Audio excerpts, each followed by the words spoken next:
चरण के साथ अब उस स्वाध्याय को प्रारंभ करती हूँ। तीन भुवन में सार बीत राग विज्ञानता, शिव स्वरूप शिव का नमः त्रियोग समारिके। मन वचन काय इन तीनों योगों को एकाग्र करके अपने आत्मा के अंदर छिपे परमात्म तत्व को, जो मोक्ष का साकार स्वरूप है, उसकी शक्ति को ही नमन किया है। और संसार भ्रमण करते करते भी ये जीव सम्यक दर्शन को प्राप्त करके मोक्ष मार्ग में प्रवृत्ति कर सकता है। तीसरी ढाल चल रही है, 12 नंबर के श्लोक में आएंगे। जिन वच में शंका न धार वृष, भव सुख वांछा भाने, मुनि तन मलिन न देख घिनावे, तत्व कुतत्व पिछाने, निज गुण अरु पर अवगुण ढाके, वाजिन धर्म बढ़ावे, कामादिक कर वृषिते चिगिते, निज पर को सुदृढ़ावे। अर्थात जिनेंद्र भगवान के वचनों में शंका नहीं रख करके और उनके उपदेश में अटल श्रद्धान करना, यह निसंकित अंग हुआ। इसमें आपने अंजन चोर के कथानक को सुना और निसंकित अंग को पालन करने की प्रेरणा प्राप्त की। अब दूसरा अंग है भव सुख वांछा भाने। उसके पहले शब्द है वृष। वृष माने धर्म, यानी धर्म करते हुए, धर्म का सेवन करते हुए उसके बदले में भव सुख माने संसार के सुखों की इच्छा नहीं करना, यह हुआ निकांक्षित अंग। कांक्षा माने आकांक्षा, इच्छा, अभिलाषा। तो धर्म का सेवन इसलिए नहीं करना कि हमें चक्रवर्ती का पद मिल जाए, हमें ऐसी वैसी संपत्ति मिल जाए, भौतिक संपत्ति मिल जाए। उन सुखों की आकांक्षा न करके अपनी आत्मा के कल्याण की भावना करना, ये निकांक्षित अंग है। पहले एक दर्शन स्तुति हुआ करती थी, उसमें पढ़ते थे, चक्री का पद नहीं चाहूं, विषयन में नाही लुभाऊं, रागादिक दोष हरिजे, परमात्म निज पद दीजे। अर्थात हे भगवान, मैं चक्रवर्ती का पद भी नहीं चाहता। ये क्यों कहा? आपकी भक्ति के बिना या आपके चरण कमलों से दूर रह करके मुझे चक्रवर्ती का वैभव भी नहीं चाहिए। विषयन में ना ही लुभाऊं, मैं पंचेंद्रिय के विषय भोगों में नहीं लुभाने पाऊं, अर्थात उसी के अंदर ना रमने पाऊं। मेरे राग द्वेष आदि दोष हर लीजिए और परमात्म पद दे दीजिए। अर्थात परमात्म पद का मुख्य लक्ष्य रहता है। तो निकांक्षित अंग भी तो यही कहता है कि तपस्या करते हुए, धर्म करते हुए, अपने कर्तव्यों का पालन करते हुए भव सुख की वांछा आगे नहीं करना चाहिए। यही निकांक्षित अंग होगा।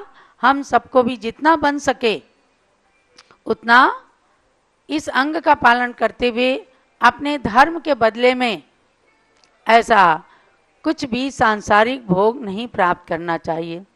धर्म करते समय केवल एक इच्छा रहे मन में, मोक्ष की प्राप्ति हो भगवन, पाप किंचित न हो तन से।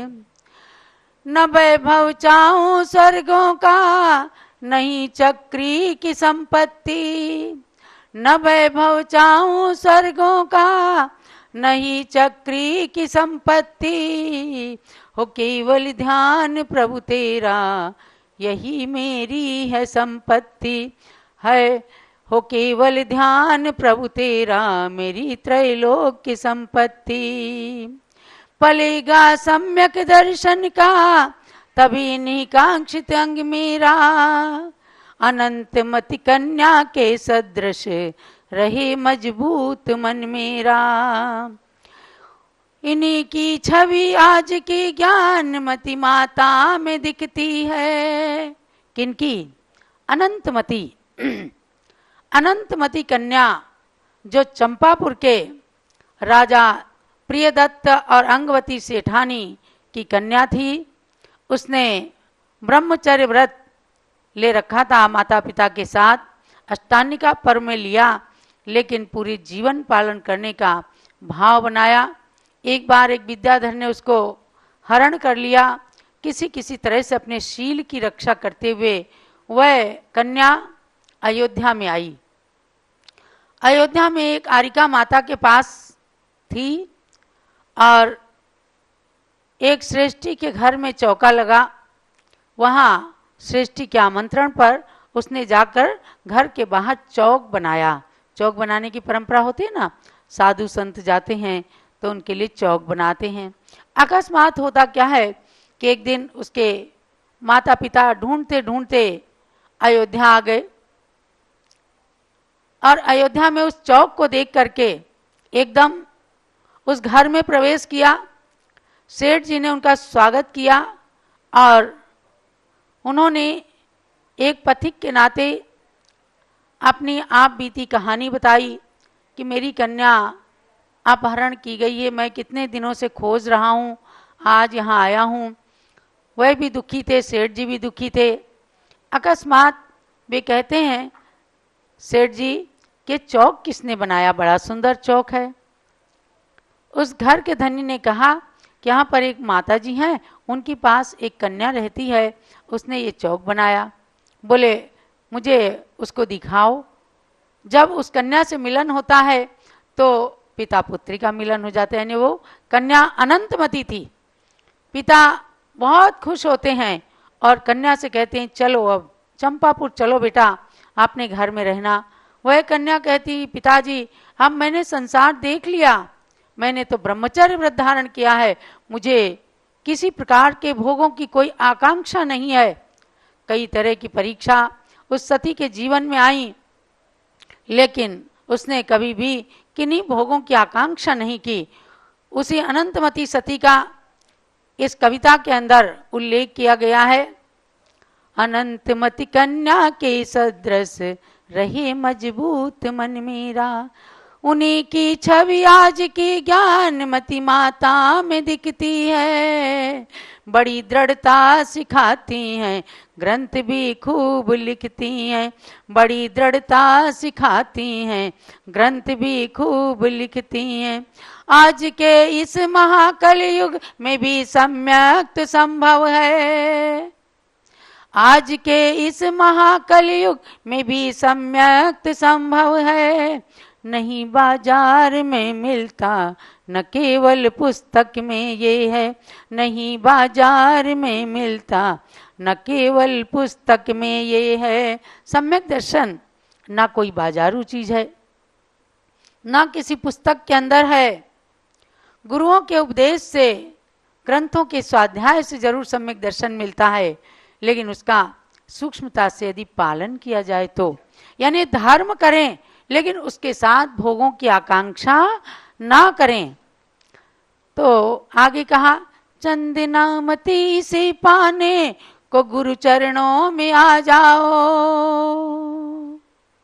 तुम सब भी इसे पाने को गुरु चरणों में आ जाओ। रहो संसार में, संसार को अपने में मत लाओ।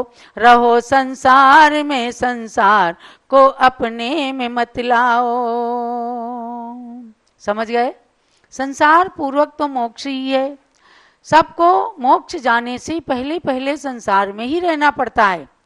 लेकिन हे भव्यात्मन, संसार में रहकर संसार को अपने मन के अंदर मत बसा लो, इतना राग द्वेष मत करो कि संसार पूरी तरह से अपनी आत्मा में बस जाए और फिर संसार का अंत ही ना होने पाए।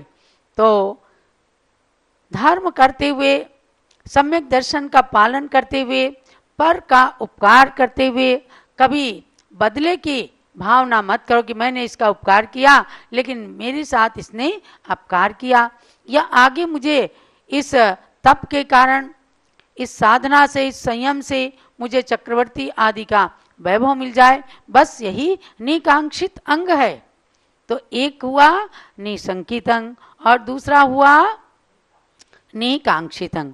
अब तीसरा है निर्विचिकित्सा अंग। मुनि तन मलिन न देख घिनावे, तत्व कुतत्व पिछाने। इसमें दो अंग आ गए, एक निर्विचिकित्सा अंग और एक अमूढ़ दृष्टि अंग। तो निर्विचिकित्सा अंग माने विचिकित्सा माने ग्लानि, और निर्विचिकित्सा माने ग्लानि नहीं करना। किसमें ग्लानि नहीं करना? मुनियों के मलिन तन को देख करके और उनके प्रति ग्लानि घृणा नहीं करना। तन से वे मलिन हो सकते हैं लेकिन मन से वे एकदम उज्जवल, स्वच्छ, पवित्र होते हैं। इसीलिए तो कहा कि ब्रह्मचारी सदा शुचि ही। ब्रह्मचारी, अखंड ब्रह्मचर्य का पालन करने वाले महामुनिराज हमेशा पवित्र रहते हैं। आप देखो, स्नान नहीं करते तो भी जाके भगवान को छूते हैं कि नहीं? क्योंकि रत्नत्रय से उनका शरीर सदा पवित्र है। इतना पवित्र है कि उनके शरीर से आत्मा निकल जाने के बाद भी उनके पार्थिव शरीर की भी वंदना करते हैं। उनके पार्थिव शरीर की भी वंदना करते हैं भक्ति पाठ करके। सिद्ध भक्ति, चारित्र भक्ति, योगी भक्ति आदि पढ़ करके वंदना करते हैं। ऐसा जो पवित्र रत्नत्रय से पवित्र शरीर है, ऐसे मुनियों के मलिन शरीर में भी घृणा नहीं करना, तो निर्विचिकित्सा अंग का पालन हो जाता है। भाई, सम्यक दर्शन इस पंचम काल में हो सकता है, इसमें कोई संदेह वाली बात नहीं है। लेकिन उसके साथ शर्तें ये हैं कि हमें सम्यक दर्शन हो गया, अब उसके अंदर निर्मलता कैसे आए? कभी कभी दोष लग जाते हैं, अतिचार लग जाते हैं। कहीं हमने किसी की प्रशंसा कर दी, कहीं बिना कारण हमने कुगुरुओं की संगति कर ली, तो सम्यक दर्शन में मलिनता आ जाती है। या अच्छे भले मुनियों के शरीर को देखकर ग्लानि आ गई, तो नहीं, चिकित्सा यानी ग्लानि नहीं करना, यही निर्विचिकित्सा अंग है। जगत में सज्जन और दुर्जन सभी रहते सदा से हैं। जगत में सज्जन और दुर्जन सभी रहते सदा से हैं। तभी कुछ लोग अच्छे और बुरे की पहचान करते हैं। अगर रातें नहीं होती तो दिन की कीमत ना होती। अगर रातें नहीं होती तो दिन की कीमत ना होती। अंधेरे से ही उजियाले का हम एहसास करते हैं। अंधेरे से ही उजियाले का हम एहसास करते हैं। रात के बाद दिन आता है, जब अंधकार है तभी उजाले की कीमत होती है, उजाले का मूल्यांकन होता है। इसी प्रकार से अगर दुर्जन ना हो तो सज्जन की कीमत कैसे होगी? तो सज्जन और दुर्जन हमेशा रहते हैं। निर्विचिकित्सा अंग की बात कर रही हूं। ग्लानि करने वाले, घृणा करने वाले एक से एक हैं, और दूसरों की सेवा करने वाले वो भी बहुत हैं। देखो, आज भारत देश और दुनिया भर के अंदर क्रिश्चियनिटी क्यों छा गई? क्यों छा गई कि सड़क चलते अगर एक कुत्ता भी बीमार है तो उसको भी ला करके साफ सफाई करके उसकी सेवा करते हैं। सेवा धर्म को उन्होंने अपना प्रमुख धर्म बना लिया। आज पूरी दुनिया के अंदर क्रिश्चियनिटी छा गई। लेकिन हमारे आचार्यों ने कहा है कि आप पाप से घृणा करो, पापी से मत करो, यानी गुणों को ग्रहण करो, अवगुणों को छोड़ दो। यही तो निर्विचिकित्सा अंग है। और फिर रत्नत्रयधारी मुनियों के प्रति उनको तो जितना सेवा कर दें उतना ही अच्छा है। नहीं नफरत करो उनसे बुरे जो तुमको लगते हैं, नहीं नफरत करो उनसे बुरे जो तुमको लगते हैं, जो तुमको अच्छे लगते वे बुरे भी तो हो सकते हैं, जो तुमको अच्छे लगते वे बुरे भी तो हो सकते हैं। हमारी किसी से मित्रता है, वे हमें अच्छे लगते हैं, लेकिन उनके अंदर भी तो कोई बुराई होगी, और हम जिनको बुरा समझते हैं उनके अंदर भी तो कोई अच्छाई होगी। तो अच्छाई की कीमत करें। न कुछ अच्छा बुरा जग में ये सब चिंतन की बातें हैं, न कुछ अच्छा बुरा जग में ये सब चिंतन की बातें हैं, यदि हम अच्छे हैं तो सब हमें अच्छे ही लगते हैं, यदि हम अच्छे हैं तो सब हमें अच्छे ही लगते हैं। अगर हम अच्छे हैं तो सब अच्छे हैं। एक सासू ने आके हमसे कहा कि माता जी मेरी बहू बहुत अच्छी है, बहुत अच्छी है। हमने कहा देखो आप अच्छी हो इसलिए बहू भी अच्छी है, थोड़ा बुरा बर्ताव करके देखो फिर क्या होता है, वही भी बुरी हो जाएगी। कितने ही लोग जब एक दूसरे की बुराई करते हैं तो उन्हें भी ये सोचना चाहिए अगर हम अच्छे बन जाएं तो दुनिया अच्छी हो जाएगी।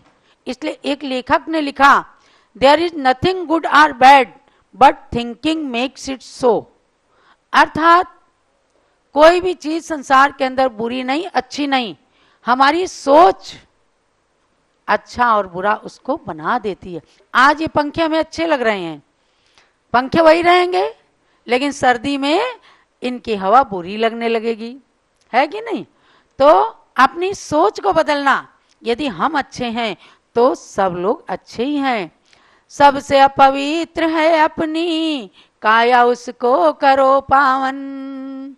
7 धातुओं से अपावन, अशुचि, अपवित्र शरीर है, मलमूत्र का घर है। सबसे अपवित्र है अपनी काया उसको करो पावन। रत्न त्रयधारी मुनियों का सदा रहता है तन पावन। रत्न त्रयधारी मुनियों का सदा रहता है तन पावन। राजा उद्दायन के सदृश न मुनि के प्रति घृणा करना। राजा उद्दायन प्रसिद्ध हो गए, देवता भी उनकी परीक्षा करने आए, मुनि का वेश धारण करके बड़ी भक्ति से आहार दिया। उन्होंने तुरंत बड़ी दुर्गंध युक्त वमन कर दिया, लेकिन एकदम निर्विचिकित्सा अंग का पालन करते हुए उद्दायन राजा ने उनके शरीर को साफ किया और अपनी निंदा की, आज जरूर मेरे आहार में कोई कमी है।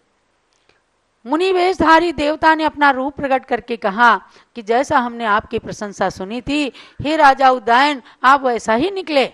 इसलिए राजा उद्दायन को संतों ने भी अपने ग्रंथों के अंदर स्थान दे दिया कि निर्विचिकित्सा अंग पालन करना है तो राजा उद्दायन के समान पालन करो। राजा उद्दायन के सदृश न मुनि के प्रति घृणा करना। सभी निर्विचिकित्सांग चंदनामति हृदय रखना। सभी निर्विचिकित्सांग को अपने हृदय रखना। ऐसे निर्विचिकित्सा अंग को अपने हृदय में रखना, हमारा सम्यक दर्शन पावन हो जाएगा, पवित्र हो जाएगा, निर्मल हो जाएगा, निरतिचार निर्दोष हो जाएगा। एक सूक्ति कही, मैंने आज ही इसको पढ़ा, burn all the bad memories of your past and dress up the colour of your sweet memories, love, happiness, religious and spirituals. आप अपनी बैड मेमोरी जितनी है उनको जला दो, और अच्छी मेमोरी जितनी है जीवन की उनको ड्रेसअप, उनके साथ एकदम अपडेट हो जाओ। और उन अच्छी अच्छी मेमोरीज को, हमने कब भक्ति की, हमने कब यात्रा किया, हमारे को कब किससे अच्छा अच्छा प्रेम मिला, हमने कौन से मित्र का उपकार किया, हमारे को किसने उपकृत किया, ये सब स्वीट मेमोरीज हैं। उससे संसार के अंदर, अपने शरीर के अंदर हैप्पीनेस, खुश होंगे आप, खुशी आएगी। एक दीदी आई यहाँ पर, उन्होंने कहा हम हैप्पी हार्मोन्स पे पीएचडी कर रहे हैं। बहुत अच्छा सब्जेक्ट लगा। अभी क्षुल्लक ध्यान सागर महाराज जी के साथ में है ब्रह्मचारिणी जयप्रदा जी, हैप्पी हार्मोन्स पे पीएचडी कर रही हैं। हमने कहा सबसे ज्यादा हैप्पी हार्मोन्स कब बनते हैं? जब कोई भक्ति करता होता है, जब कोई ध्यान करता होता है, जब भगवान की पूजा करते होते हैं, उस समय सारी पॉजिटिव ऊर्जा आत्मा के अंदर एकत्रित हो जाती है और तब हैप्पी हार्मोन्स बनते हैं। तब हमारा ऑरा एकदम अच्छा हो जाता है। जब हम गलत चिंतन करते हैं तो अपना ऑरा जो है वो बदल जाता है, वो गलत हो जाता है। और इसके जब फोटोज खींचे गए तो पाया गया कि एकदम खूब बढ़िया अच्छे कपड़े पहनने वाले के का ऑरा, उसकी फोटो, ऑरे का फोटो एकदम गंदा आया। और एक जंगल के अंदर बैठे मलिन तन वाले साधु का ऑरा खींचा गया, एकदम क्लीन आया, क्योंकि वो ध्यान में लीन थे। और तब आश्चर्य हुआ कि जब मांगी तुंगे के अंदर ज्ञानमती माता जी विराजमान थी, एक 22 नाम के वैज्ञानिक के स्केल को लेकर के एक सज्जन आए मकराना से, और उन्होंने भगवान ऋषभदेव 108 फुट के ऋषभदेव की ऊर्जा नापा। उन्होंने कहा कि जब भगवान का अभिषेक नहीं हुआ था उस समय ऊर्जा 90,022 स्केल थी, और जब अभिषेक हो गया, शांति धारा हो गई, तब वो 1,10,000 उसमें ऊर्जा आ गई। अब वो नीचे आए, हमें तो पता ही नहीं था। ज्ञानमती माता जी के पास कुछ वो यंत्र रख रहे थे, बार बार हटा रहे थे, बार बार रख रहे थे। हमने कहा भैया क्या बात है? बोले मुझे आश्चर्य हो रहा है कि ज्ञानमती माता जी का ऑरा, ज्ञानमती माता जी की ऊर्जा 90,022 स्केल है। आज तक हमने किसी का भी नहीं पाया। अधिक से अधिक 25,022 स्केल तक ऊर्जा पाई है। तो इसलिए मैं सोच रहा हूं कहीं स्केल तो गलत नहीं है। 10 बार उन्होंने रखा तो 90,022 स्केल की ऊर्जा नापी। हमने कहा भैया आश्चर्य मत करो, जिनके हृदय के अंदर क्षण क्षण पल पल ऋषभदेव भगवान का वास है, जो करोड़ों अरबों बार भगवान ऋषभदेव के नाम मंत्र को जप चुकी हैं, जिनका ऑरा आप चाहे कहीं से आगे से पीछे से ऊपर से नीचे से नाप लेंगे तो आपको हमेशा पॉजिटिव ऊर्जा मिलेगी। जिन्होंने अपने जीवन में कभी किसी दुर्गुण को पनपने नहीं दिया, दुर्गुणी के लिए भी हमेशा उन्होंने अच्छी भावनाएं की, तो आप बताओ उनका ऑरा खराब कैसे हो सकता है? अगर 90,022 स्केल उनकी ऊर्जा आ गई तो इसमें कोई अतिशयोक्ति वाली बात नहीं है। तो महानुभाव, ऐसे सम्यक दर्शन को निर्मल करके अपनी ऊर्जा को बढ़ाना है, क्योंकि आज विज्ञान का युग है। पुण्य की बात जब कोई नहीं जानता तो भी कम से कम बॉडी की एनर्जी को तो सब लोग स्वीकार करते हैं। आप अशांत हैं, देखो कितनी वीकनेस महसूस देगी। आप खुश हैं, आपको एकदम उपवास करने के बाद भी एकदम एनर्जी आएगी, क्योंकि हमने उपवास का मन बनाया है। हम मन के अंदर खुश हैं कि हम व्रत कर रहे हैं, उपवास कर रहे हैं, तो आपकी उपवास के अंदर भी ऊर्जा मिलती है। यही तो है सम्यक दर्शन, यही पॉजिटिव ऊर्जा है, यही हैप्पी हार्मोन्स की बात है। तो आप सब सम्यक दर्शन के अन्य अंगों को, आज हमने आपको 3 अंग की बात बता दी। कल निशंकित अंग की बात करी थी, आज निकांक्षित और निर्विचिकित्सा अंग की बात करी है। तो इन अंगों का यथाशक्ति पालन करते हुए अपने व्यवहार सम्यक दर्शन को दृढ़ करना, यही आज के स्वाध्याय का सार समझें। इसी सम्यक दर्शन की दृढ़ता के लिए ही मैं समझती हूँ आज अयोध्या में आप सब आए हैं। किस लिए? इंद्रध्वज विधान को करने के लिए। क्यों हुलास जी? कि हमें इंद्रध्वज विधान के माध्यम से अयोध्या में रहते हुए भी हम मध्य लोक के तमाम अकृत्रिम चैत्यालयों की वंदना करेंगे। रोज ज्ञानमती माता आपको यात्रा कराएंगी। कैसी यात्रा? आज जम्बू द्वीप के सुमेरु पे चल रहे हैं, कल दहात खंड के द्वीप के, परसों पुष्करार द्वीप के। ऐसे जब हम धरती पर रहते हुए आसमान की यात्रा करेंगे, अकृत्रिम चैत्यालय की अर्चना करेंगे, वंदना करेंगे, तो निश्चित रूप से अपना सम्यक दर्शन पवित्र होगा। ये सम्यक दर्शन को दृढ़ रखें, यही आप सबके लिए मंगल आशीर्वाद है। जलोदात सांग मई जिनवाणी माता की जय। जावाणी के ज्ञान थे सूजे लोकालोक, सोवाणी मस्तक चढ़ो सदा देत हूँ धोक। हे जिनवाणी भारती तो जपूं दिन रैन, जो तेरी शरणा गए सो पावे